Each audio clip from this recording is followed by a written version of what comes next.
Hola, ¿cómo están? Muchas gracias por estar conectados. Veo que hay un buen grupo de estudiantes que están ya preparados, que ya están listos, ¿verdad? Para que podamos iniciar la clase que corresponde a la semana número 7 de nuestro curso de Derecho Administrativo y de Derecho Procesal Administrativo.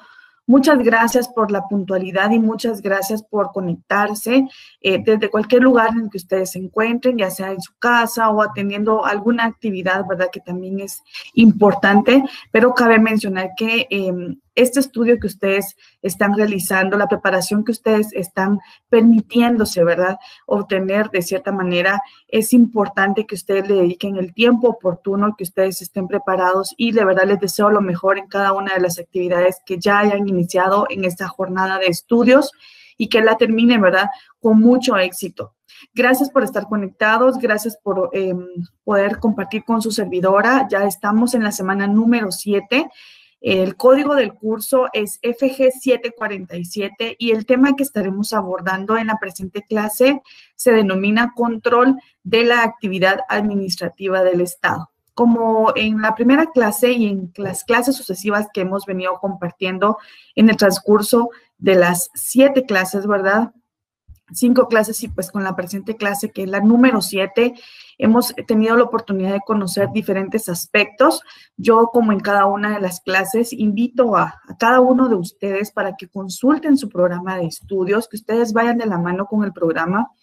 Y pues cabe mencionar, estimados amigos y profesionales, sé que dentro del grupo que me acompañan en este estudio, tengo profesionales, ¿verdad?, de diferentes carreras, otras carreras afines, también hay licenciados en Ciencias Jurídicas y Sociales y bienvenidos a cada uno de ustedes. Gracias por tomar el tiempo para poder adquirir este importante, ¿verdad?, nivel académico como lo es de abogacía y notariado. Cabe mencionar, estimados todos, que dentro del estudio, ¿verdad?, ustedes se han podido dar cuenta que al final de cada una de las clases dejamos ciertas preguntas de estudio para que ustedes las respondan y pues los invito a que no solo hagamos uso del resumen que se ubica dentro de la plataforma, sino que también hagan el espacio para poder compartir con los docentes, pues ustedes ya se encuentran en un nivel importante para poder someterse a los exámenes, son exámenes importantes, y la metodología que se está utilizando derivado de la situación, ¿verdad?, de las restricciones, pues ha sido esta.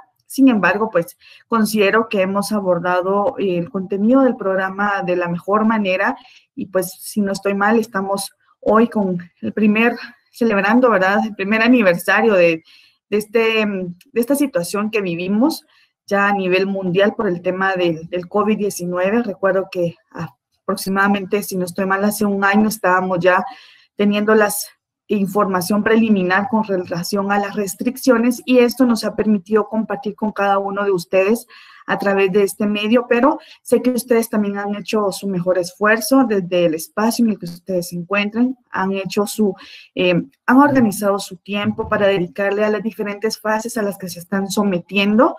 Es importante que ustedes le dediquen el tiempo y pues que no solo se queden con lo que compartimos en la clase, sino que también ustedes puedan ir más allá y que ustedes puedan retomar el estudio día a día, que ustedes puedan analizar el programa y que ustedes puedan darse cuenta que estamos avanzando, que ya estamos hoy en un tema importante y que puedan darle lectura a la doctrina, que también se puedan remitir a su constitución, a la ley de lo contencioso administrativo y pues también espero que le estemos dando lectura a la ley de probidad de responsabilidad de funcionarios públicos, pues también es importante que ustedes tengan nociones en cuanto a ello y también la estaremos abordando dentro del presente estudio.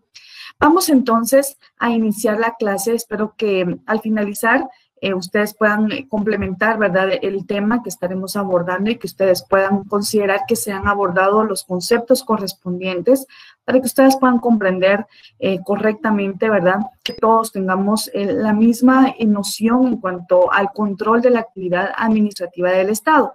Vamos a mencionar entonces en lo relativo, ¿verdad?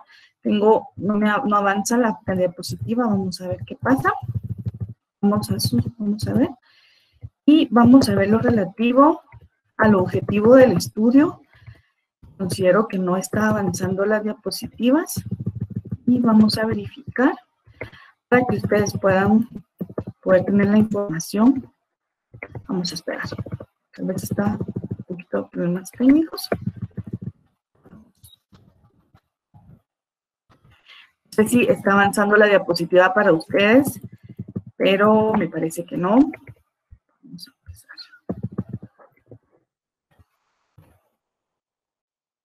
Nuevamente, ahí está. Ahora sí, considero que ustedes tienen ya las diapositivas. Espero que ya haya avanzado, ya avanzó, ¿verdad? Y tenemos en pantalla el objetivo de la clase. Lo vamos a leer todos juntos y el objetivo de la clase es que ustedes como estudiantes de la Universidad Rural de Guatemala, dentro de la formación profesional, conozcan los controles de la actividad administrativa del Estado. Esta función en cuanto a la administración pública del Estado es muy importante para quienes se desenvuelven en actividades puramente en rol, ¿verdad?, de la administración pública. Ustedes van a considerar sentirse un poco más familiarizado con cada uno de los procedimientos y de las actividades que mencionamos en cada una de las clases. Sin embargo, es importante conocer desde el punto de vista central, ¿verdad?, cómo funciona, cuál es el eje de la administración pública, para que también desde cada una de nuestras actividades profesionales aportemos a la sociedad en cuanto al tema administrativo. Vamos entonces a considerar que la presente clase es relativa al control de la actividad administrativa del Estado. Recordemos que dentro de los procedimientos de la administración pública existen procedimientos importantes como lo son la planeación, la organización, el control y la dirección.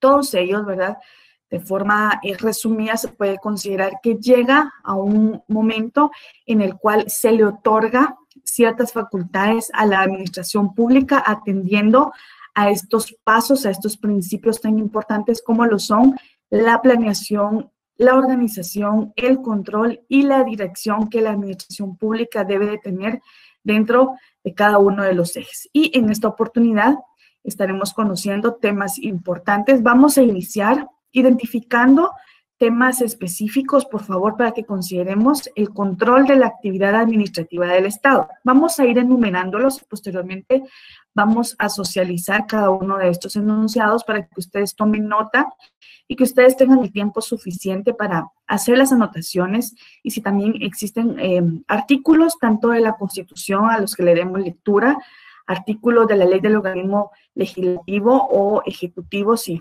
estuvieran dentro de la presente presentación, ¿verdad? Ustedes puedan hacer las anotaciones y posteriormente pueden hacer las observaciones en su ley o también si lo hacemos desde el punto de vista de la ley de lo contencioso administrativo. Vamos entonces a mencionar lo relativo al control de la administración o de la actividad administrativa del Estado. Tenemos un primer control denominado el control parlamentario sobre los actos de gobierno. Esta es como una clasificación, podemos mencionar que es la clasificación del control de la actividad administrativa del Estado y tenemos como punto de partida o número uno, ¿verdad?, el control parlamentario sobre los actos de gobierno y en ese control por la parlamentario podemos dividir también o se puede subclasificar aspectos importantes como lo son la interpelación y la citación que se hacen a ciertos servidores de la administración pública con el objetivo de ser indagados con relación a su administración pública de forma estatal. Esto es como punto de partida. Número uno, para que ustedes tomen nota, es el control parlamentario sobre los actos del gobierno.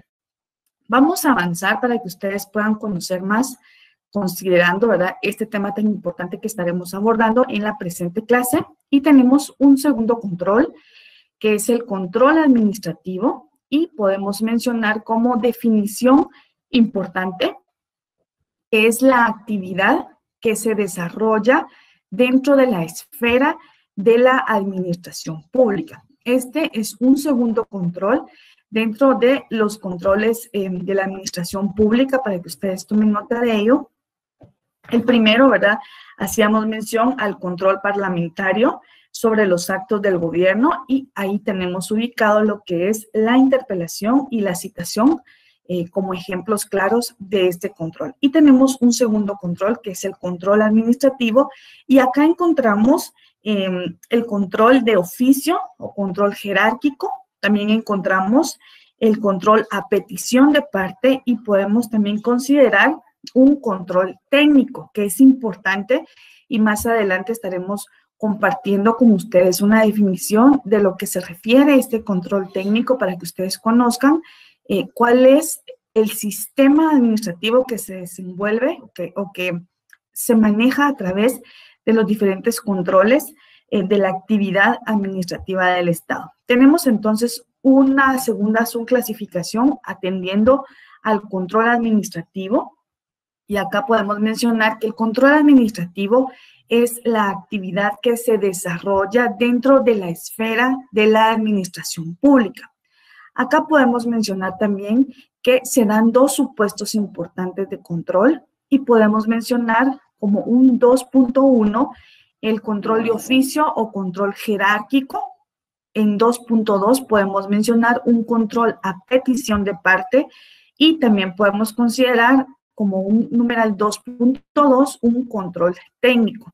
Espero yo que hayamos tomado nota de cada uno de ellos. Estaremos ampliando conceptos importantes relativos a cada uno de estos temas más adelante en la medida en que vayamos desarrollando la presente clase, pero con esto podríamos mencionar que tenemos ya dos clasificación en cuanto al control de la actividad administrativa del Estado. Si ustedes lo consideran, vamos a avanzar y vamos en la medida en que logremos, ¿verdad?, regresar únicamente para que ustedes ya al momento de que tengamos conceptos claros de cada uno de las clasificaciones en cuanto al control, nuevamente veamos cómo es que está subclasificado y pues ya tengamos una noción completa previo a finalizar la presente clase, si ustedes así lo consideraran. Y tenemos una definición importante en cuanto a control administrativo, ¿verdad? Que es el punto importante en cuanto a la presente clase para que ustedes consideren tomar nota de la definición que tenemos en pantalla.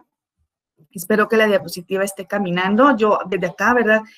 Sí puedo regresar la diapositiva y puedo avanzar. Espero que ustedes puedan tener la oportunidad de poder compartir la presente definición. Y tenemos como una definición de control administrativo que es la función administrativa por medio de la cual se evalúa el rendimiento de la administración pública. Recordemos que como punto de partida existe en general, ¿verdad?, las funciones relativas al pleno desenvolvimiento del Estado. El Estado de Guatemala, dentro de sus diferentes sectores y sistemas de la administración pública, se organiza para delegar, ¿verdad?, funciones de carácter puramente administrativo y en ese sentido podemos considerar que la administración pública, dentro de su buen ejercicio, se puede mencionar que tiene el control de la actividad administrativa del Estado de Guatemala. Podemos mencionar entonces como una definición de control administrativo que es la función administrativa por medio de la cual se evalúa el rendimiento de la administración pública. También podemos mencionar que atendiendo a lo que tenemos en pantalla, este concepto importante de control administrativo, que es un elemento del proceso administrativo que incluye todas las actividades que se emprenden para garantizar las operaciones reales y que coincidan con las operaciones planificadas. Recordemos, y voy a regresar la imagen, que tenemos en pantalla principios básicos o los pasos, ¿verdad?, directos en cuanto al control de la administración pública, y tenemos como un punto de partida lo que es la planeación, el control, la organización y la dirección. Estos son elementos importantes dentro del control de la actividad administrativa del Estado, y en cuanto a la definición que tenemos nuevamente en pantalla, se puede mencionar que este control administrativo, ¿verdad?, derivado de las funciones propias, es un proceso administrativo que incluye todas las actividades que se van emprendiendo con el objeto de garantizar las operaciones o los procedimientos reales y que esto permita coincidir, ¿verdad?, con lo planificado. Lo que se vaya a ejecutar dentro de la administración pública debe de tener una secuencia derivada de la planificación y del control que tiene la administración pública del Estado. Con esto podemos mencionar entonces que tenemos un concepto importante de control administrativo y espero que ustedes hayan tomado nota de ello. Cabe mencionar, compañeros, que el tema en sí, ¿verdad? En cuanto a los control de la administración pública, en cuanto al control de la actividad puramente de la administración pública, es un tema que tiene un alto porcentaje derivado de lo que se refiere a la doctrina directamente. Sin embargo, la misma secuencia de los temas que estaremos abordando nos remiten a artículos tanto de la Constitución como de la Ley de lo Contencioso Administrativo, y también en ese mismo orden podemos mencionar artículos específicos que estaremos abordando en cuanto a la Ley del Organismo Legislativo, para que ustedes consideren que estamos abordando el tema del control de la actividad administrativa del Estado desde una perspectiva legal, y también indagamos en cuanto a la doctrina puramente se refiere. Esto es entonces en cuanto al control administrativo. Vamos a avanzar y tenemos, derivado de la subclasificación que hacíamos, voy a regresar para que ustedes puedan verificar. Tenemos una segunda clasificación de control de la actividad administrativa del Estado y tenemos el control administrativo. Y acá mencionábamos que tenemos dos supuestos de control, dos supuestos principales, que era el control de oficio o control jerárquico. Y tenemos una segunda clasificación que era el control a petición de parte. Y también podemos mencionar un control técnico, que es importante que ustedes conozcan a qué se refiere. Y ahora sí vamos a avanzar.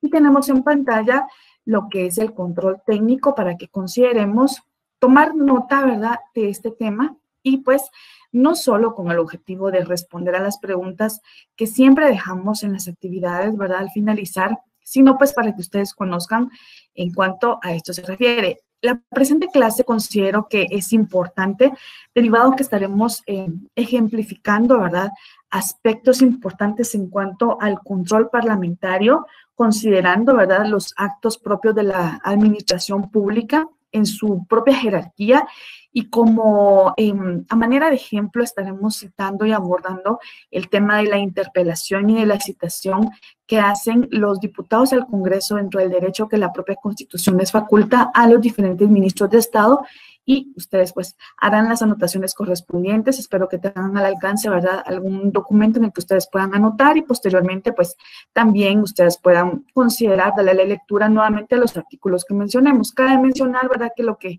abordamos en cada una de las clases no solo se encuentra en el desarrollo de la actividad propia de la clase, sino que también lo pueden ubicar en la plataforma de acuerdo a los resúmenes que se están consignando, ¿verdad?, para que ustedes puedan tener acceso a ello. Vamos entonces en cuanto al control técnico, y se puede mencionar que el control técnico es la auditoría de calidad del proceso edificativo.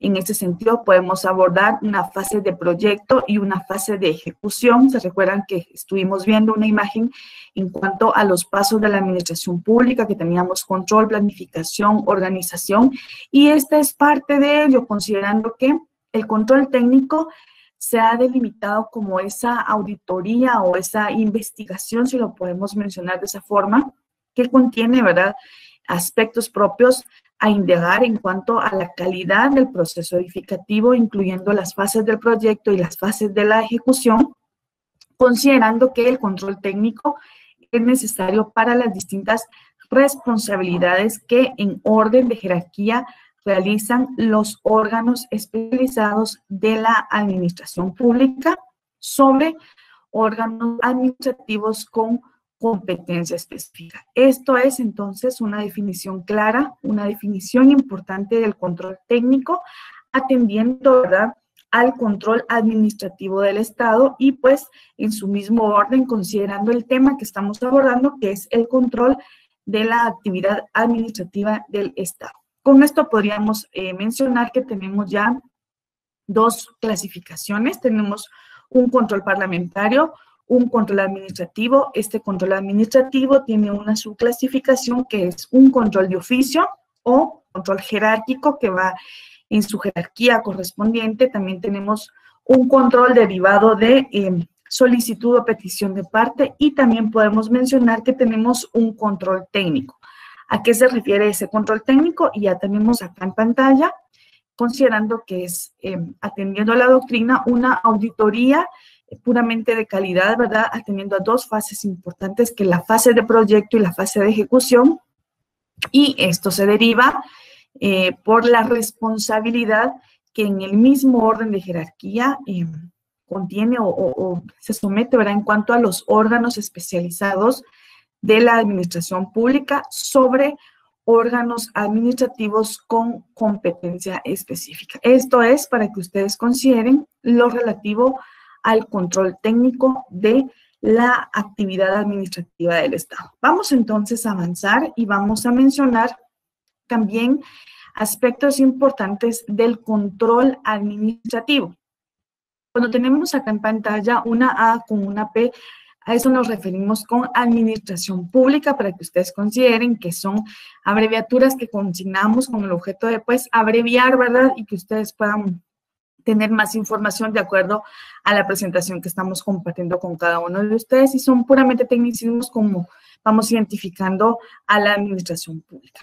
Entonces, podemos mencionar que el control administrativo en cuanto al Estado se puede decir entonces que se ejerce dentro de la administración pública y al mismo tiempo se puede ejercer fuera de la administración pública. Tenemos dos ejemplos. Si ustedes lo pueden ver en pantalla, tenemos control administrativo dentro de la administración pública y tenemos un control administrativo fuera de la administración pública. En el primero, podemos mencionar que atendiendo a ese control administrativo, ¿verdad?, que en cuanto a la definición que compartíamos, se puede mencionar que es el control que se desarrolla dentro de la esfera de la administración pública. Se puede mencionar que tenemos un control administrativo dentro de esta administración pública y un control administrativo que se puede hacer fuera de la administración pública. En cuanto al primero, tenemos un control que es el control que ejerce la Contraloría General de Cuentas sobre el manejo de los fondos públicos. Y un control fuera, se puede mencionar como ejemplo, ese control que se ejercita por parte de la Superintendencia de Bancos sobre las instituciones puramente privadas. Estos son dos ejemplos importantes si ustedes fueran abordados dentro de su evaluación en cuanto a esta importante fase a la que ustedes se están sometiendo en materia de derecho administrativo, cuando ustedes sean indagados en cuanto a mencionar ejemplos propios del control administrativo dentro de la administración pública y fuera de la administración pública, pueden mencionar que el primero, que es dentro de la administración pública, es ese control que ejerce la Contraloría General de Cuentas sobre el manejo de los fondos públicos. Y un control administrativo fuera de la administración pública es esa situación, ¿verdad?, que se da en cuanto a la superintendencia de bancos que se ejerce sobre las instituciones privadas. En cuanto a la Contraloría General de Cuentas, vámonos todos al artículo inmediatamente de la Constitución. Podemos mencionar lo que establece el artículo 232 de nuestra Constitución, por favor, para que consideremos darle lectura al artículo 232, mencionando que la Contraloría General de Cuentas es una institución técnica descentralizada. Se recuerdan que estuvimos conociendo la semana anterior en cuanto a la descentralización, la concentración, temas importantes que estuvimos abordando, atendiendo al tema que correspondía a la clase número 5, y en este sentido podemos mencionar que la Contraloría General de Cuentas es una institución técnica descentralizada con funciones fiscalizadoras de los ingresos y de los egresos y en general de todo interés hacendario de los organismos del Estado. Acá es un claro ejemplo del control administrativo que se da dentro de la administración pública, porque lo que se realiza derivado de este órgano de la administración pública son supervisiones de los fondos públicos del Estado. También podemos mencionar que Esta fiscalización se hace en los municipios, entidades descentralizadas, entidades autónomas, así como de cualquier persona que reciba fondos del Estado. Son susceptibles de ser supervisados, de ser auditados, de ser fiscalizados por este órgano de la administración pública denominado Contraloría General de Cuentas. Vamos y continuamos entonces mencionando que también están sujetos a esta fiscalización los contratistas de obras públicas y cualquier otra persona que por delegación del Estado invierta o administre fondos públicos.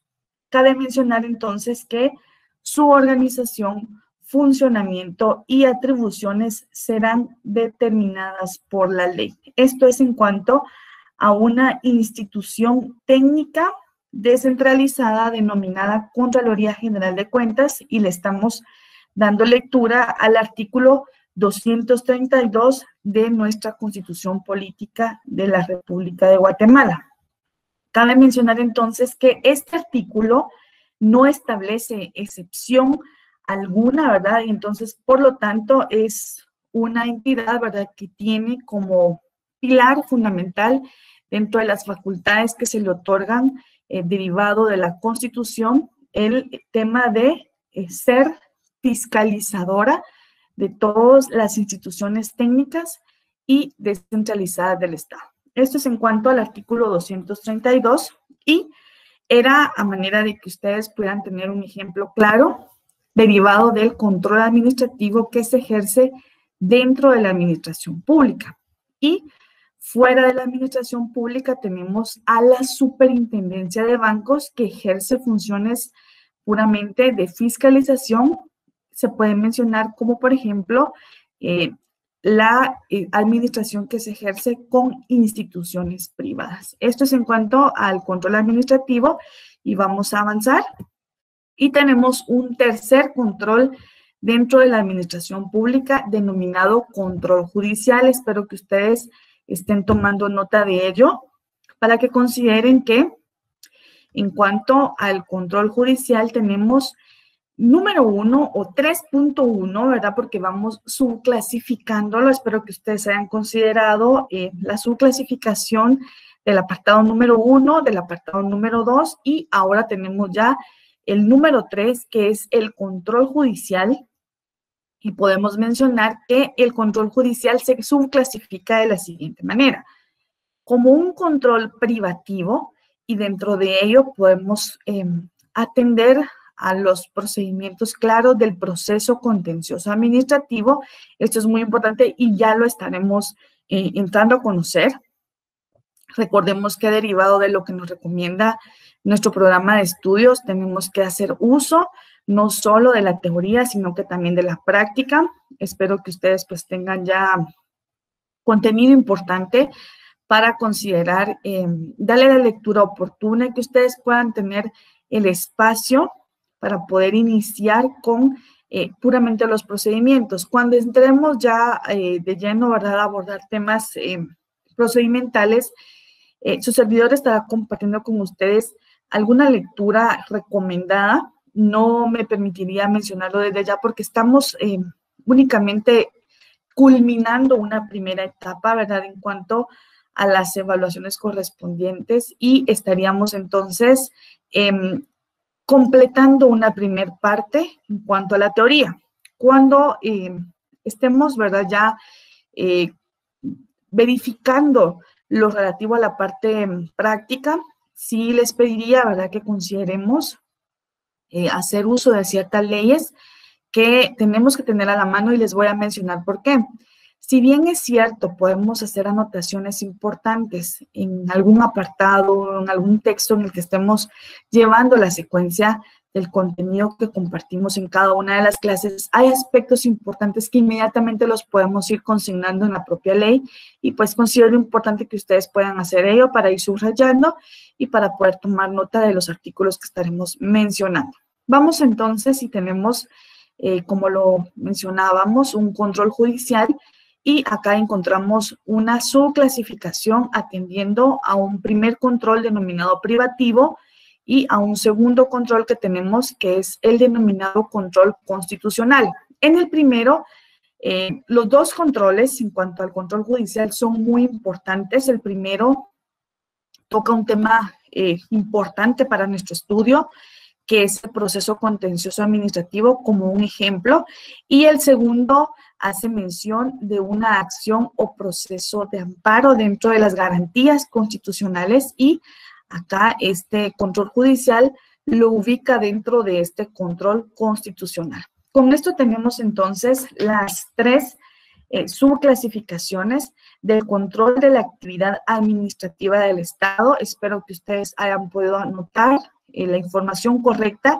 Voy a resumir así brevemente, de forma verbal, lo que llevamos hasta acá, y tenemos en cuanto al punto número 7 o semana número 7, clase número 7, tenemos el tema del control de la actividad administrativa del Estado, mencionando tres controles, ¿verdad? Tres controles importantes. El primero, ¿verdad?, que es el control parlamentario, y acá se ubica claramente el control que tiene, ¿verdad?, el Estado sobre los actos del gobierno. Acá podemos hacer mención de la interpelación y de la citación. Como un segundo control, podemos mencionar el control administrativo, y acá mencionábamos que ese control administrativo es aquel que se desarrolla dentro de la esfera de la administración pública. Y acá podemos mencionar tres aspectos importantes, que es el control de oficio o control jerárquico, atendiendo a la jerarquía propia de la administración pública. Tenemos un segundo control, que es a petición de parte, y también hicimos mención de un control técnico, mencionando, ¿verdad?, que el control técnico administrativo no es directamente jerárquico, ¿verdad?, que se realiza dentro de órganos especializados de la administración pública, y también se puede mencionar que se realiza sobre órganos administrativos con competencia. Hasta acá vamos con relación al tema de los órganos de la administración, del control de la administración pública. También mencionamos que este control técnico se puede hacer dentro de la administración pública o fuera de la administración pública. Dentro de la administración pública hicimos uso de nuestra constitución política, mencionando lo relativo a las funciones propias de la Contraloría General de Cuentas, como ese control que se ejerce dentro de la administración pública, atendiendo a esa supervisión que hace este órgano sobre el manejo de los fondos públicos. Y un segundo ejemplo, en cuanto al control administrativo puramente técnico, fuera de la administración pública, se puede mencionar que es el que se ejercita por parte de la Superintendencia de Bancos sobre instituciones privadas. Y asimismo, hicimos una tercera clasificación, que es sobre el control técnico, que todavía tenemos en pantalla, mencionando que el control judicial, ¿verdad?, es el número 3, control judicial, y se puede subclasificar como un control privativo, y acá podemos mencionar ejemplos claros como lo son el proceso contencioso administrativo, y también tenemos, ¿verdad?, un control constitucional, y acá podemos mencionar lo relativo a la acción o proceso de amparo. Cabe mencionar que estuve revisando nuestro programa de estudios, y también es importante que abordemos desde la perspectiva constitucional los procedimientos puramente administrativos, razón por la cual considero que vamos muy bien, que vamos de la mano con el programa. Yo los invito, como en cada una de las clases, a que si tienen dudas, ¿verdad?, porque los temas administrativos, en cuanto a esta rama tan importante, son profundos, existe mucha doctrina, existen muchos procedimientos, existe mucha teoría, y es importante que ustedes también lean, que ustedes vayan de la mano no solo con el programa, sino con lo que compartimos en las clases, y que ustedes pues consideren, ¿verdad?, darle una lectura más profunda o un análisis más profundo a cada uno de los temas, considerando que ustedes serán quienes estén sometiendo a estas prácticas privadas y es importante que abordemos los procedimientos administrativos, razón por la cual cuando lleguemos a esa etapa, ¿verdad? Que dejemos ya en un aspecto, ya como a manera de culminar la parte teórica, nos remitamos inmediatamente a la parte práctica y que pues ustedes puedan dominar los procedimientos administrativos de conformidad con la ley. Esto es entonces en cuanto al tercer control, el denominado control judicial. Vamos entonces a avanzar y podemos mencionar que derivado de esta subclasificación que hicimos del control administrativo, se recuerdan ustedes que hicimos una subclasificación del control administrativo, tenemos un primer control denominado de oficio o jerárquico. En este control podemos mencionar que también se le denomina como control indirecto y conozcamos a qué se refiere con ello. Y puede mencionarse que es uno de los poderes que otorga la jerarquía derivado de este sistema de la administración pública. Podemos mencionar que este control administrativo de oficio o jerárquico es el que ejerce el superior jerárquico sobre los subordinados. Cuando identifiquemos un control a través del cual un superior jerárquico se dirige a los subordinados, se puede mencionar entonces que es el denominado control administrativo de oficio o jerárquico o conocido también como control indirecto. Acá también nos permitimos hacer mención de ejemplos para que ustedes puedan identificar estos controles, que son temas importantes y que ustedes serán, ¿verdad?, evaluados en cuanto a ello.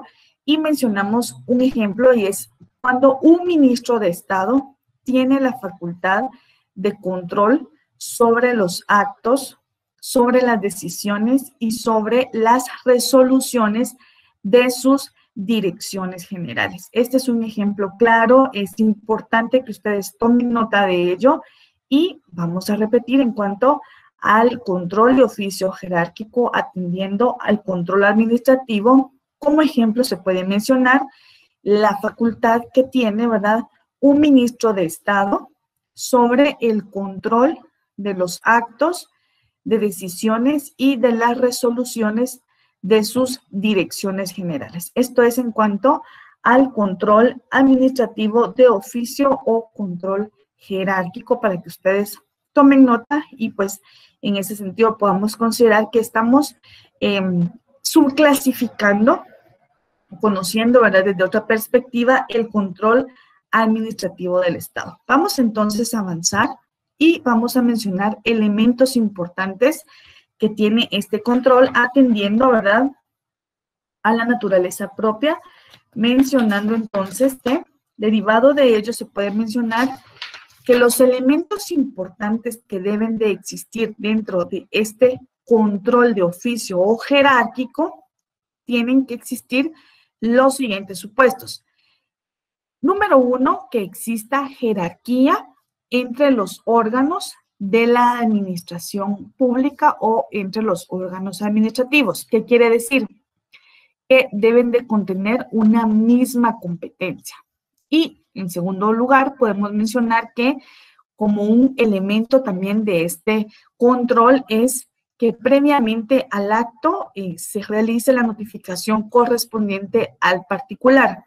Estos son dos elementos importantes que podemos mencionar como elementos, ¿verdad?, indispensables del control administrativo de oficio o a petición o como jerárquico, mencionando entonces lo relativo a que debe de existir una jerarquía, ¿verdad?, entre los órganos administrativos con misma competencia y asimismo un control que previamente se dé, ¿verdad?, al acto de notificación al particular. Recordemos que en nuestra ley de lo contencioso administrativo conocimos, ¿verdad?, más o menos como en la primera o segunda clase estuvimos conociendo aspectos generales del procedimiento administrativo. Estuvimos ahí socializando artículos importantes derivados, ¿verdad?, de lo que preceptúa nuestra ley en cuanto al procedimiento administrativo y conocimos las formas de notificación y estos son elementos indispensables que se deben de conocer dentro del control de oficio o jerárquico. Debe de basarse en cuanto a dos elementos importantes. Primero, que exista jerarquía entre los órganos administrativos con misma competencia y el segundo, en cuanto a que el control se dé previamente al acto de notificación al particular. Acá encontramos una excepción clara y la excepción la podemos ubicar en nuestro artículo número 15 de la Ley de lo Contencioso Administrativo y le vamos a dar lectura a este artículo número 15 para que ustedes puedan conocer a qué se refiere esta excepción en cuanto a los elementos del control de oficio o jerárquico. Artículo número 15, y ahí tenemos lo relativo a la resolución, considerando que dentro de 15 días de finalizado el trámite, se dictará la resolución final, no encontrándose limitada la autoridad a lo que haya sido expresamente impugnado, ya estamos haciendo énfasis en cuanto a impugnaciones, o cause agravio al recurrente, sino que deberá examinar en su totalidad la juridicidad de la resolución cuestionada, pudiendo revocarla, pudiendo confirmarla o, en ese mismo orden, pudiendo modificarla. Esta es únicamente una excepción en cuanto a los elementos que deben de considerarse en cuanto al control de oficio o control jerárquico dentro del control administrativo. Esto es para que tengamos nociones importantes y que podamos considerar los elementos que deben de versar sobre este tipo de control. Vamos entonces a conocer el control a petición de parte y es importante que conozcamos a qué se refiere. El control a petición de parte, atendiendo a lo que tenemos en pantalla, podemos mencionar que también es conocido como control directo. Recordemos entonces que el control de oficio jerárquico también era conocido como control indirecto.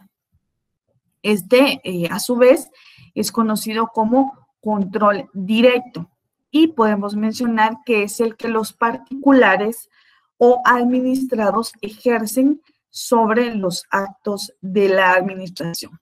Temas importantes para que los conozcamos, mencionando entonces que este control, denominado a petición de parte, también es conocido técnicamente, doctrinariamente y en la práctica como un control directo y es el que se ejerce o es el que ejercen los particulares o administrados sobre los actos de la administración. Cuando mencionábamos anteriormente, ¿verdad? Recuerdo que hacíamos énfasis, ¿verdad?, al artículo 28 de nuestra Constitución y acá podemos mencionar lo relativo a ese artículo y también haciendo énfasis, ¿verdad?, en lo que establece claramente nuestra Ley de lo Contencioso Administrativo, considerando este derecho de petición que preceptúa la ley en el artículo número 1 también. Vamos a unificar el artículo número 1 de la Ley de lo Contencioso Administrativo con el artículo número 28 de la Constitución Política, considerando que el artículo número 28 de la Constitución tiene como elementos principales de esa base legal el pedir, el tramitar y el resolver, porque es un derecho o un acto requerido o un acto inducido a petición de parte. Y este es uno de los controles, el control a petición de parte o llamado también control directo, mencionando que es ese control que ejercen los particulares o administrados sobre los actos propios de la administración pública. Para quienes aún no hayan tenido la oportunidad de darle lectura a estos dos artículos importantes o que no nos hayan podido acompañar en esa clase cuando estuvimos mencionando lo relativo al artículo número 28, vamos a mencionarlo brevemente para que consideren a qué se refiere este control y tener una base legal considerando que el artículo 28 menciona, de la Constitución menciona lo relativo al derecho de petición. Los habitantes de la República de Guatemala tienen derecho a dirigir individual o colectivamente peticiones a la autoridad, la que está obligada a tramitarlas, a resolverlas de conformidad con la ley. En ese mismo sentido, podemos mencionar que en materia administrativa, el término para resolver las peticiones y notificar las resoluciones no podrá exceder de 30 días. Entonces, ¿en qué plazo se debe de emitir esta resolución administrativa? 30 días. Espero que lo tengan ustedes allí con un color especial, considerando que son plazos. También vamos a mencionar que en materia fiscal, para impugnar resoluciones administrativas en los expedientes que se originen en reparos o en ajustes por cualquier tributo, no se exigirá al contribuyente el pago previo del impuesto o garantía alguna. Esto es en cuanto al derecho de petición que establece nuestro artículo 28 de la Constitución, y también inmediatamente le damos lectura al artículo número 1. Sé que le hemos dado lectura en una o en dos ocasiones, sin embargo, a manera de considerar que es la ley, ¿verdad?, específica de esta rama tan importante del derecho, sí estaremos socializando consecutivamente apartados importantes de la ley, y vamos a recordar lo que hablábamos acerca del artículo número 1 del derecho de petición, que preceptúa nuestro decreto número 119-96, que es la ley de lo contencioso administrativo, mencionando el derecho de petición, y vamos a darle lectura mencionando entonces que las peticiones que se dirijan a funcionarios o empleados de la administración pública deberán ser resueltas y notificadas dentro del plazo de 30 días, contados a partir de la fecha en que haya concluido el procedimiento administrativo. Esto es para que consideremos que son 30 días, ¿verdad?, en las que se deberán ser resueltas y notificadas las peticiones, ¿verdad?, que se dirijan a funcionarios o empleados públicos. Y pues es importante que este plazo empiece a correr, ¿verdad?, a partir de la fecha en que haya concluido este procedimiento administrativo, derivado de lo que establece nuestro artículo número 1 de la ley de lo contencioso administrativo. En pantalla tenemos entonces este control a petición de parte, para que ustedes tomen nota de ello, y recordemos que este control también es conocido como control directo, y es el que los particulares o todos nosotros, ¿verdad?, si estuviéramos en calidad de administrados, ejercemos sobre los actos propios de la administración pública. Mencionamos entonces que se manifiesta este control en los recursos administrativos o medios de impugnación.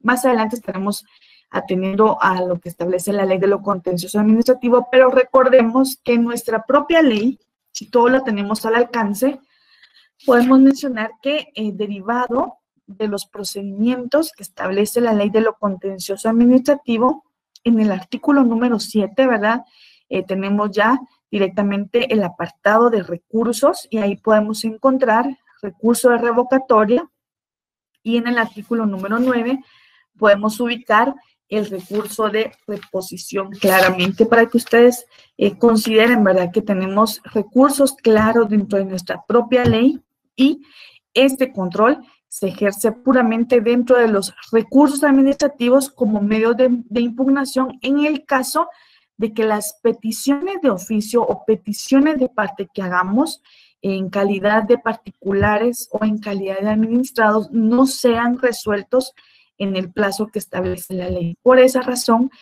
nos permitimos darle lectura al artículo número 28 de la Constitución y a nuestro artículo número 1 de la misma ley. Vamos entonces a avanzar y vamos a considerar lo relativo entonces a lo que establece el artículo 221 también de nuestra Constitución, y los invito a que le demos lectura, por favor, al artículo 221. Vamos a considerar lo que establece en cuanto claramente al principio de juridicidad y ahí podemos ubicar lo que regula en cuanto al Tribunal de lo Contencioso Administrativo, mencionando que si hiciéramos uso de este importante órgano, ¿verdad? En cuanto a los procedimientos propios, atendiendo a las funciones del tribunal, se puede mencionar que su función es de contralor de la juridicidad de la administración pública. Tenemos entonces tribunales asignados de conformidad con la Constitución, de conformidad con la ley, para que conozcan nuestras acciones de carácter administrativo, mencionando que la función propia del Tribunal de lo Contencioso Administrativo es de contralor, ¿verdad?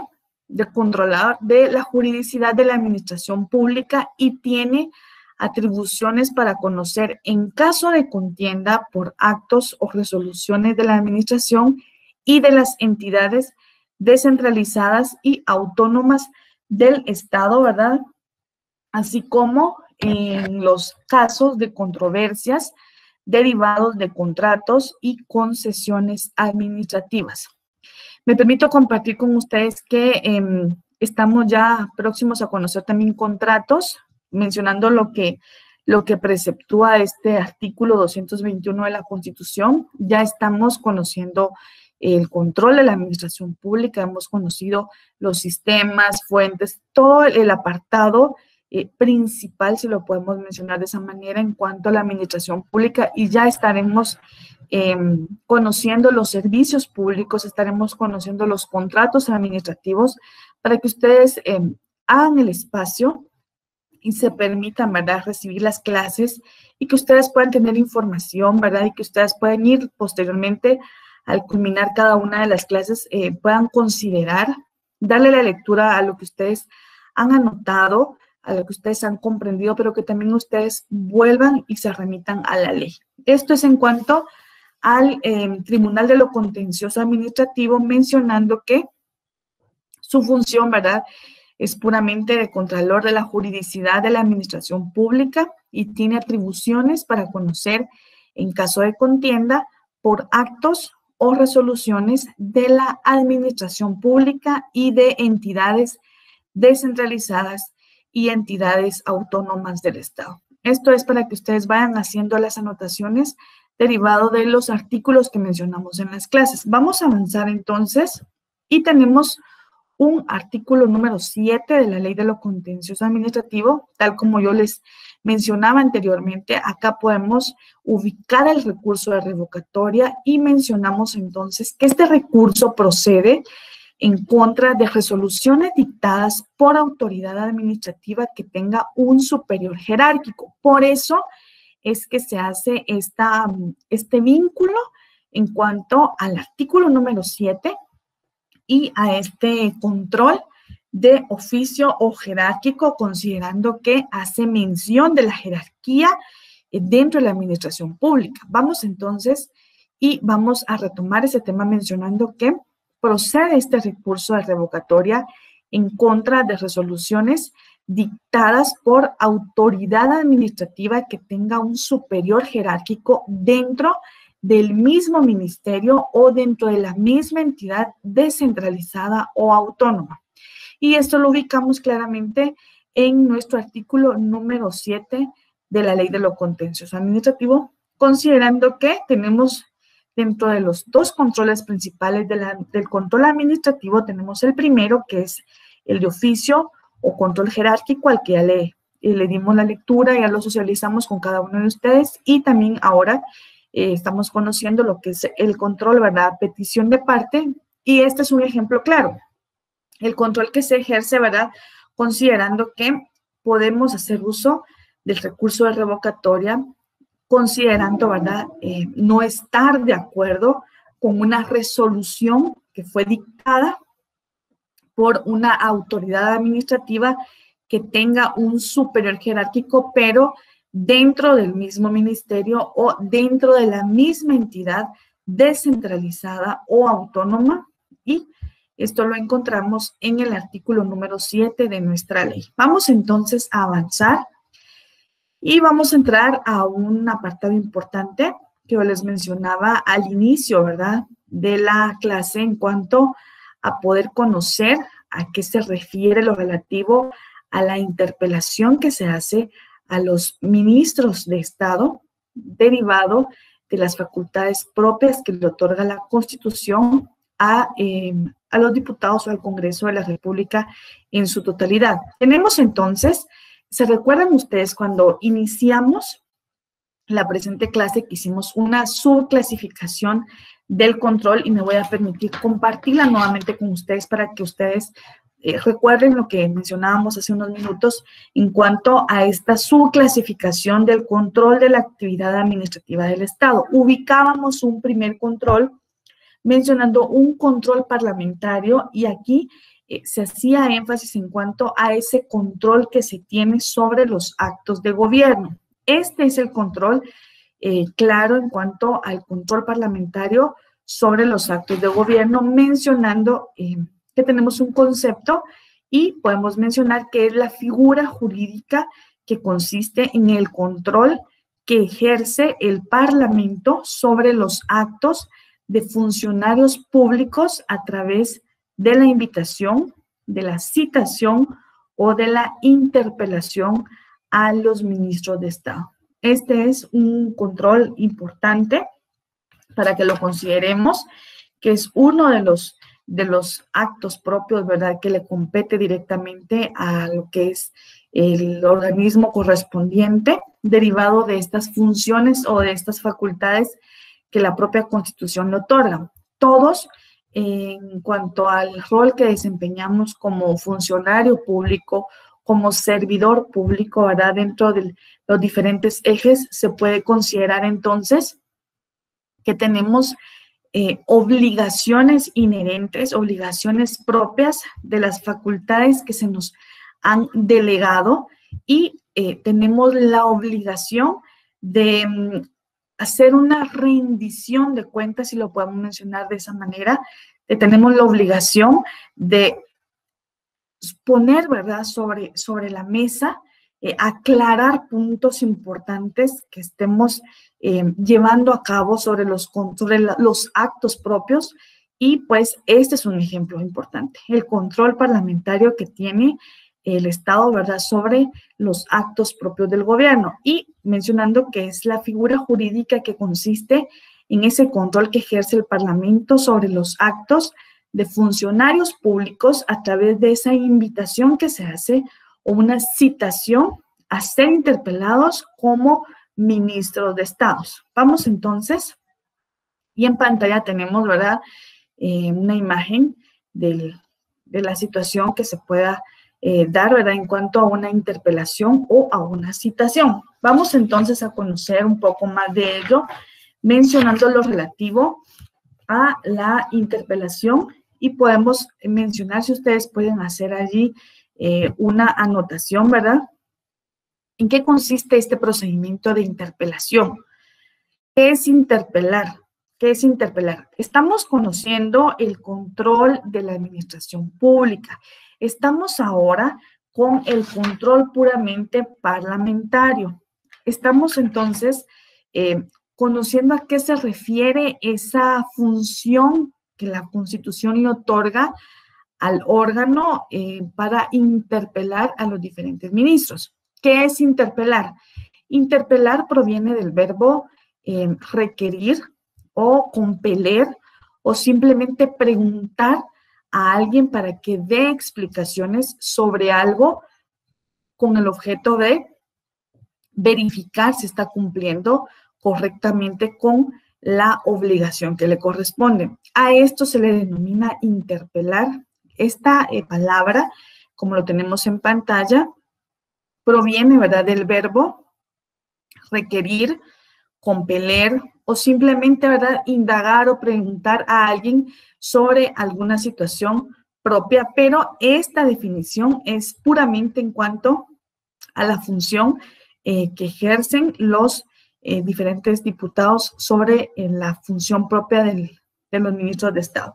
Podemos mencionar entonces que la interpelación, para que tomen nota, por favor, la interpelación es una figura jurídico-política, espero que ustedes estén tomando nota de ello, es una figura jurídico-política mediante la cual el Parlamento controla los actos y las políticas administrativas de los ministros de Estado, en su calidad, ¿verdad?, de organismo ejecutivo. Recordemos que los ministros de Estado los ubicamos claramente dentro de esta función propia del organismo ejecutivo. Recordemos que tenemos 3 organismos del Estado, los mencionamos en cada una de nuestras actividades. Tenemos el organismo ejecutivo que le compete directamente en cuanto a la administración del Estado, ¿verdad? Y es presidida por el presidente de la República, mencionando también que existe un binomio presidencial que también tiene facultades y obligaciones propias del cargo como tal, y también a su gabinete, ¿verdad?, que lo ubica dentro de un apartado importante de este sector o de este organismo del Estado. Tenemos un organismo legislativo, ¿verdad?, que es puramente el Congreso de la República y que la función es en cuanto a crear leyes del Estado con el objeto de que exista normativa relativa a cada uno de los actos propios dentro del desarrollo que tenemos, ¿verdad?, en cuanto a la sociedad. Y también podemos mencionar un organismo legislativo que su función clara es la de la aplicación correcta de la ley y que ésta sea de observancia obligatoria. Tenemos entonces 3 organismos importantes y atendiendo a lo que mencionábamos en cuanto a la interpelación, podemos mencionar que es una figura jurídico-política, así se denomina, figura jurídico-política, mediante la cual el Parlamento controla los actos y las políticas administrativas de los ministros de Estado, como organismo ejecutivo como tal. También podemos mencionar entonces lo que refiere el artículo 166, espero que tengan su Constitución ustedes a la mano en este momento, y que nos vayamos inmediatamente al artículo 166, por favor, mencionando lo que se refiere a la interpelación a ministros. Esto es en cuanto al artículo 166, y podemos mencionar que los ministros de Estado tienen la obligación. Esta situación que claramente expresa la Constitución, como lo podemos considerar, no es potestativa. Es una situación puramente obligatoria, tal cual lo establece este apartado de la ley, mencionando que los ministros de Estado tienen la obligación de presentarse al Congreso a fin de contestar, ¿verdad?, las interpelaciones que se les formulen por uno o más diputados. Si ustedes han tenido la oportunidad de ver noticias o de poder abordar temas importantes, no solo desde el aspecto puramente en cuanto a un aparato o una televisión, sino que también ahora en las redes sociales, ustedes se han podido dar cuenta o van como ubicando, ¿verdad? Vamos ubicando a los diputados al Congreso, no solo los que nos competen directamente dentro de la jurisdicción a la que pertenecemos departamentalmente hablando, sino que también vamos como conociendo actividades propias derivadas de la misma situación y de las mismas obligaciones, responsabilidades y bloques a los que pertenecen cada uno de los diputados. Ustedes, si ven noticias, y espero que así lo hagamos, porque como estudiantes de Derecho nunca dejamos de ser estudiantes, y en la medida en que vamos conociendo casos propios de nuestro país, vamos como haciendo vamos ubicándolos, ¿verdad?, en la rama a la que pertenece, y nos vamos familiarizando con estos casos y le vamos dando la secuencia correcta, y nos hemos podido dar cuenta que los ministros, ¿verdad?, que han sido ubicados por parte del organismo ejecutivo, pues tienen la función de ser interpelados por los diferentes diputados, tal como lo establece el artículo 166, es la función, ¿verdad?, que ejercen o la obligación que tienen los ministros de Estado, ¿verdad?, de presentarse al Congreso con el objeto de contestar las interpelaciones que se les formulen por uno o más diputados. Si bien sabemos, existen diputados que tienen una función puramente en cuanto a la indagar sobre los actos de la administración pública. ¿Qué sucede? Hoy por hoy podemos mencionar que tenemos temas importantes como el tema de la salud, como bien lo mencionaba yo al inicio de la clase. Si no estoy mal, atendiendo a las fechas, ¿verdad? Estamos, pues, conmemorando un primer año de esta situación que nos afectó directamente, no solo como país, no solo como Estado de Guatemala, sino a nivel mundial. Y recordando, ¿verdad? Un poco en cuanto al acontecer nacional, que se dio una situación, ¿verdad? En cuanto al tema de salud y los diputados que pertenecen a estas comisiones de salud, ¿verdad? Tienen esa facultad de poder indagar a los ministros correspondientes, lo podemos mencionar de esa manera. El ministro de Salud ha sido interpelado con relación a la administración correcta de los diferentes fondos o diferentes acciones puramente en cuanto al tema de salud, y en su mismo orden pueden ser citados los ministros, tanto el ministro de Finanzas, el ministro de Comunicaciones, en cualquier ámbito en el que se necesite tener información clara al respecto y de la función puramente que ejercen, ellos pueden ser interpelados. Sabemos entonces, en la clase anterior, yo les dejaba una inquietud a ustedes, una interrogante para que mencionáramos y recordáramos cuántos ministros, cuántos ministerios tenemos de Estado, cuál es el último ministerio creado y en su totalidad conocer cuál es la función propia de cada uno de los ministerios. Y en este sentido, pues, se ubica como cartera de gobierno un ministro por ministerio y tiene las facultades y funciones propias que el mismo organismo ejecutivo le delega. Esto es en cuanto al artículo 166. Vamos a retomar el tema mencionando entonces que se exceptúan aquellas que se refiere a asuntos diplomáticos y a operaciones militares pendientes. ¿Qué quiere decir esta excepción entonces? Que los ministros de Estado tienen la obligación de presentarse al Congreso con el fin de contestar interpelaciones que se les formulen por uno o más diputados, y esta acción tiene una excepción que se refiere a asuntos diplomáticos y a operaciones militares pendientes. Esto es para que ustedes conozcan, cuando ustedes sean indagados con este tema, ustedes puedan dominar este importante tema, considerando que sí existe una excepción clara en cuanto al tema de la interpelación. Vamos también a conocer que en cuanto al mismo artículo se puede mencionar que las preguntas básicas deben comunicarse al ministro, ¿verdad? O ministros interpelados con un plazo, espero que lo subrayemos ahí con un color específico, con 48 horas de anticipación.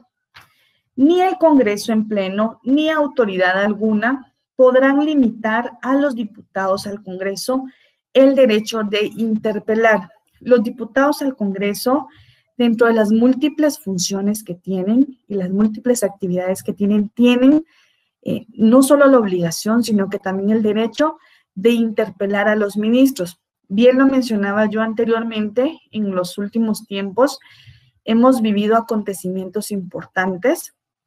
Es importante que como buenos estudiantes de derecho, nunca dejamos de ser estudiantes, estamos día a día actualizándonos con temas relativos a lo que acontece a nivel nacional y mundial, y el tema de salud ha sido uno de los factores importantes que toca temas importantes dentro de las situaciones que se viven. Pues ya estamos conociendo que existe, ¿verdad?, una vacuna, y que esperamos que pronto todos tengamos ese derecho como habitantes del territorio de la República de Guatemala.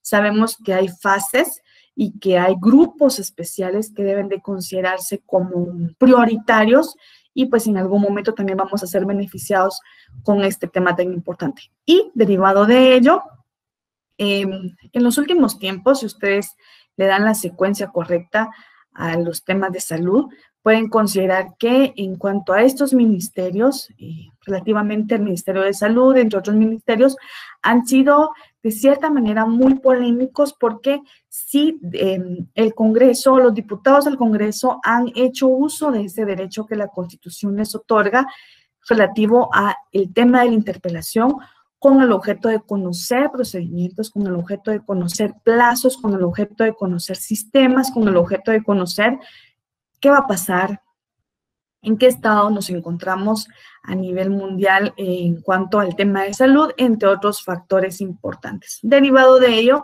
es que hacemos mención que este es un control importante que tiene en cuanto al control parlamentario que se ejerce a nivel de gobierno. Y mencionamos entonces que cualquier diputado puede hacer las preguntas adicionales que estime pertinentes relacionadas con el asunto o asuntos que motiven la interpelación, y de esta podrá derivarse el planteamiento de un voto de falta de confianza que deberá ser solicitado por 4 diputados, por lo menos, y tramitados sin demora en la misma sesión o en una de las 2 inmediatas siguientes. Esto es en cuanto al tema de la interpelación a ministros que establece la Constitución Política de la República de Guatemala en nuestro artículo número 166. Ahora conozcamos lo que establece la ley específica del organismo legislativo en cuanto a los procedimientos en las interpelaciones, mencionando entonces que planteada una interpelación en el punto de la agenda de una sesión que se refiere a mociones y a proposiciones o en escrito dirigido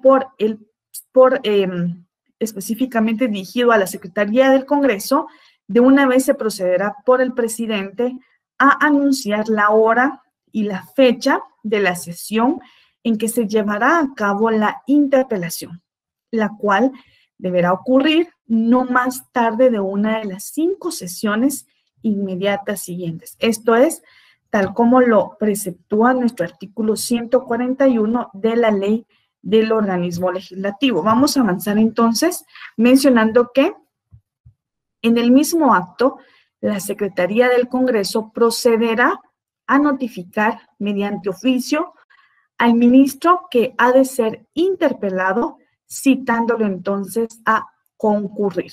Esto es en cuanto a la ley específica, atendiendo, ¿verdad?, al procedimiento propio en cuanto a el tema de la interpelación. Las preguntas básicas, tal como lo mencionábamos anteriormente, ¿verdad?, deben comunicarse al ministro o a ministros interpelados con 48 horas de anticipación, plazo que yo mencionaba anteriormente como muy importante.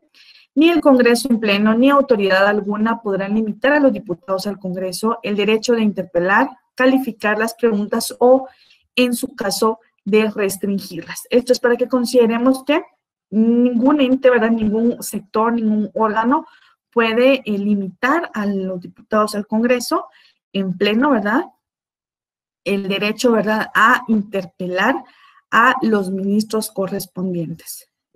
Cualquier diputado puede hacer las preguntas adicionales que estime pertinentes relacionadas con el asunto o asuntos que motiven la interpelación. Y de esta podrán derivarse el planteamiento, ¿verdad?, de un voto de falta de confianza que deberá ser solicitado por 4 diputados, por lo menos, y tramitado sin demora en la misma sesión o en una de las 2 inmediatas siguientes. Esto lo encontrábamos claramente en nuestro artículo número 166 de la misma Constitución. Cabe mencionar que es importante, si ustedes pudieran considerar hacer uso, ¿verdad?, de la tecnología que hoy por hoy podemos tener, ¿verdad?, y está muy al alcance, para poder considerar, conocer a qué se refiere el tema de la interpelación, y si ustedes consideran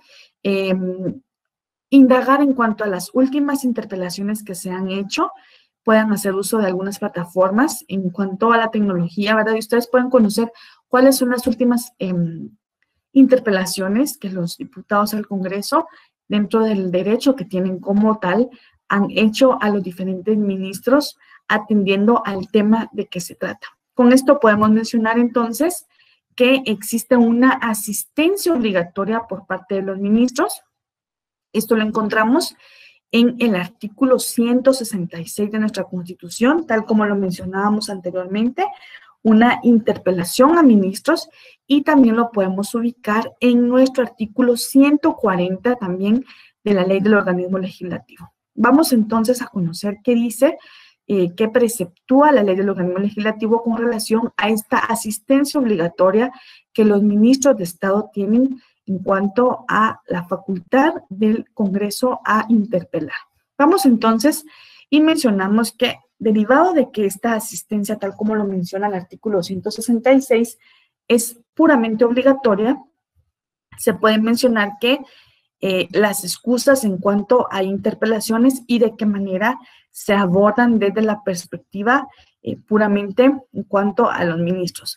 Los ministros de Estado no pueden excusarse de asistir y de responder a las interpelaciones, salvo el caso de que al ser citados estuvieran ausentes del país o padeciendo de quebrantos de salud que justifiquen la correcta inasistencia. Esto es en cuanto a la asistencia obligatoria de ministros, en virtud de que la Constitución lo ha denominado como obligatoria. Sin embargo, podemos mencionar que la ley específica, la Ley del Organismo Legislativo, establece apartados importantes en cuanto a excusas para no asistir a esas interpelaciones, y este artículo hace mención que únicamente se podrán excusar de asistir y de responder a las interpelaciones los ministros que, al ser citados, estuvieran ausentes del país o que se encontraran en situaciones en cuanto a quebrantos de salud y deben de justificar esta inasistencia. Esto es en cuanto a la asistencia obligatoria. Cabe mencionar entonces que el Pleno del Congreso calificará las excusas y, en todo caso, al ser aceptadas, la interpelación se llevará a cabo inmediatamente después que el ministro retorne al país o recobre su salud. Uno de los aspectos importantes ahora es que nos menciona un plazo allí, en ese apartado, mencionando que en qué plazo se llevará esta interpelación posterior a que el ministro retorne al país o que se encuentre con mejoras de salud, y es inmediatamente después que el ministro retorne al país o recobre su salud. En caso de inasistencia a la sesión señalada para una interpelación, el Congreso podrá inmediatamente, en la misma sesión señalada, emitir voto de falta de confianza contra el ministro inasistente, razón por la cual se está tomando, ¿verdad?, en consideración que existen los medios, los mecanismos para poder no asistir a una interpelación, pero el Congreso está dentro de las facultades de calificar las excusas como corresponde y de considerar aceptarlas y, pues, en su caso, de ser así, retomarlas y llevarla a cabo inmediatamente en cuanto a dos aspectos importantes. Únicamente que se encuentre fuera del país el ministro que corresponde, o, en su caso, que recobre su salud si fueran puramente cuestiones de salud. Vamos entonces a mencionar que en caso de no hacerlo, él o los diputados interpelantes tienen el derecho de promover el correspondiente antejuicio por el delito de desobediencia cometido al no haber dado el debido cumplimiento al llamado del Congreso a responder a la interpelación. Esto es en cuanto a esta facultad, ¿verdad?, que le otorga la propia ley a los diputados con el objeto de que interpelen a los ministros para conocer de este control administrativo. Recordemos que estamos abordando el tema del control parlamentario, mencionando que este es el control que se ejerce sobre los actos de gobierno. El gabinete, ¿verdad?, o los ministros de Estado se encuentran dentro de sus funciones como ministros Y en ese sentido podemos mencionar que tienen la obligación de hacer uso de esta interpelación tal cual lo establece la ley. Con esto tenemos entonces temas específicos en cuanto a la interpelación que le faculta al Congreso de ejercer sobre los ministros de Estado. Vamos entonces ahora al artículo 168. Y todo le damos a lectura al artículo 168. Mil disculpas, estamos padeciendo un poco de situaciones de salud, pero esperamos recuperarnos muy pronto. Han sido cuestiones puramente de climas. En cuanto estamos con un clima cálido, estamos en un clima bajo o frío, ¿verdad? Entonces es importante que consideremos tomar las medidas necesarias. Vamos entonces con el artículo 168, mencionando lo de la asistencia de ministros al Congreso.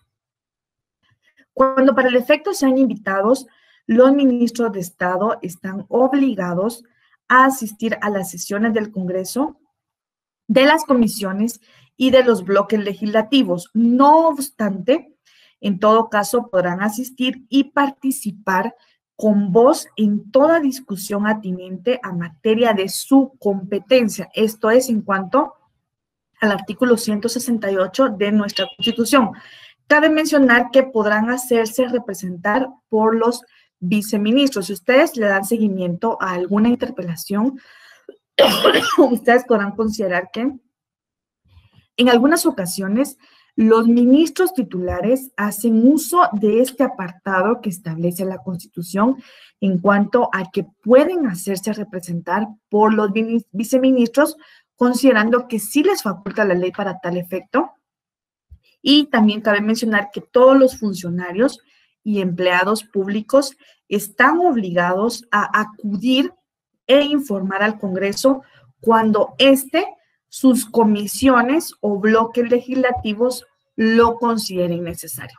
Quiere decir entonces que no solamente los ministros de Estado tienen la obligación de asistir y de acudir a ese llamado que hacen los diputados al Congreso en cuanto a ser interpelados en temas que competen directamente por razón y por la naturaleza de su competencia derivado dentro de las funciones propias como ministros de Estado, sino que también si nos desempeñamos o nos desenvolvemos como funcionarios públicos o como servidores públicos, el artículo 168 de la Constitución establece claramente que todos los funcionarios y empleados públicos estamos obligados a acudir, ¿verdad?, e informar al Congreso cuando o sus comisiones o bloques legislativos lo consideren necesario. Esto es en cuanto a lo relativo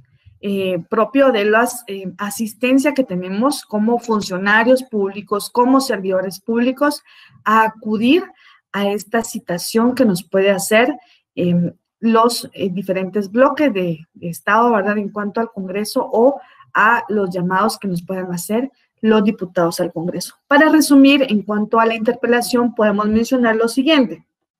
Tal como lo preceptuamos anteriormente, la interpelación es una figura jurídico-política mediante la cual el Parlamento controla los actos y las políticas administrativas de los ministros de Estado, atendiendo a que pertenecen al ministerio o al organismo ejecutivo.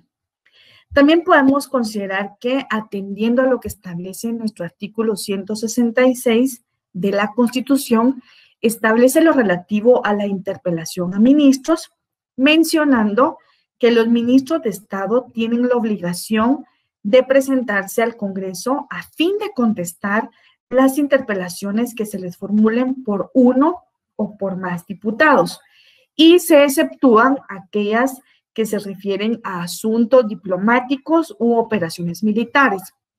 Cuando ustedes sean indagados en cuanto a la interpelación a ministros y que ustedes se les pregunte con relación a excepciones propias en el tema de interpelación, ustedes pueden mencionar que sí existe una excepción como tal y es aquella que se refiere a asuntos diplomáticos y a operaciones militares. También podemos mencionar que atendiendo a lo que establece este procedimiento de interpelación, cabe mencionar que planteada una interpelación, el presidente, ¿verdad?, anunciará hora y fecha de la sesión. La Secretaría del Congreso procederá a notificar mediante oficio al ministro que ha de ser interpelado y las preguntas, ¿verdad?, básicas se harán llegar con no menos de 48 horas de anticipación en cuanto a la interpelación. También mencionamos que los diputados tienen el derecho a interpelar, ¿verdad?, a los ministros de Estado o a los viceministros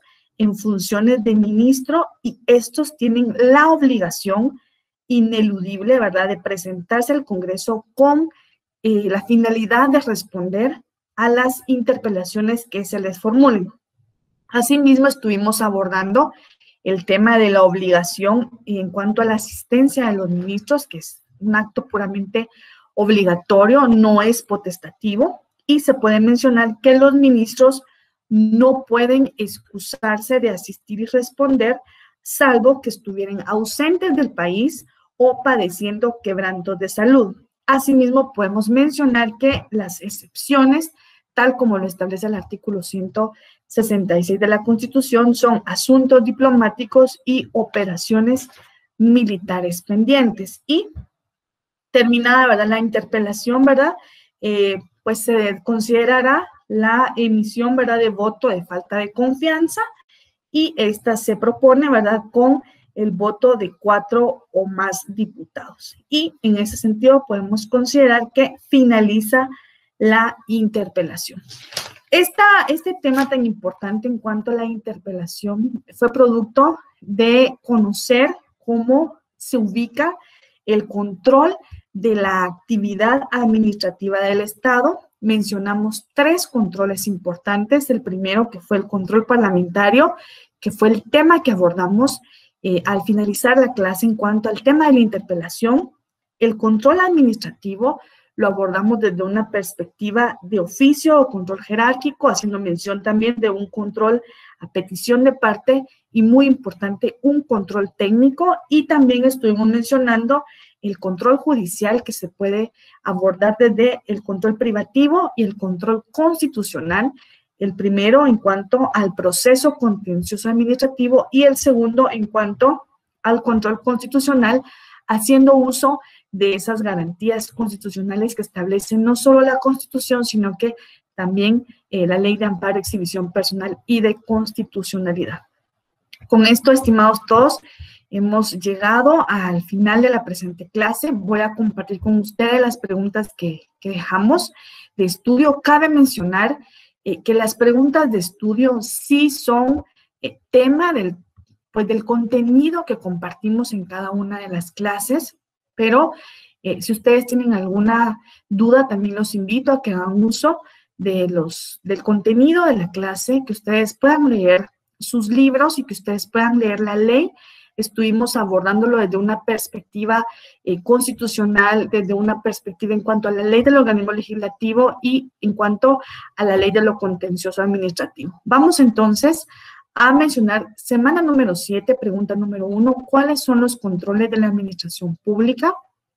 ¿Cuál es la función del Tribunal de lo Contencioso Administrativo? Le estuvimos dando la lectura correcta a ese artículo. ¿Cuáles son los recursos que se pueden plantear en el procedimiento administrativo? ¿Qué es control de la gestión de la administración pública? ¿Qué es interpelar? ¿Qué es control directo? Recordemos que hacíamos mención de que también habían ciertos controles que se han denominado como control directo, control indirecto, quienes están obligados a cumplir con el procedimiento de interpelación. ¿Qué es control administrativo? Estuvimos compartiendo alrededor de 2 o 3 definiciones. ¿Y qué es control técnico? Hicimos el abordaje desde la perspectiva en cuanto al control, ¿verdad?, de la administración pública. Con esto, estimados amigos, hemos llegado al final de la clase. Espero que ustedes puedan considerar, ¿verdad?, que hemos completado esta fase. En la próxima clase estaremos abordando el tema directamente, ¿verdad?, en cuanto a los servicios públicos. Es un tema muy importante. Yo los invito a que no se pierdan las clases, ¿verdad?, que lleven la secuencia, y también estaremos si lo permite el tiempo, abordando el tema de los contratos administrativos, y si no, pues estaremos haciendo uso del espacio que corresponde derivado de lo que nos recomienda nuestro programa de estudios. Yo les agradezco la atención, mis disculpas por cuestiones puramente de salud, pero dentro de las diferentes facetas que nos desenvolvemos estamos en climas pues cálidos y climas bajos, y eso nos permite, ¿verdad?, que tengamos ciertas situaciones puramente de salud, pero esperamos ya mejorarnos pronto para poder a ustedes brindarles una clase de primera con la solemnidad que se merece. Nos quedamos siempre pendientes, espero que podamos compartir en una próxima clase y les deseo lo mejor en sus exámenes, en su jornada de estudio y en las diferentes actividades que se desenvuelven. Un abrazo, ¿verdad?, a distancia, y mis mejores deseos siempre. Hasta una próxima.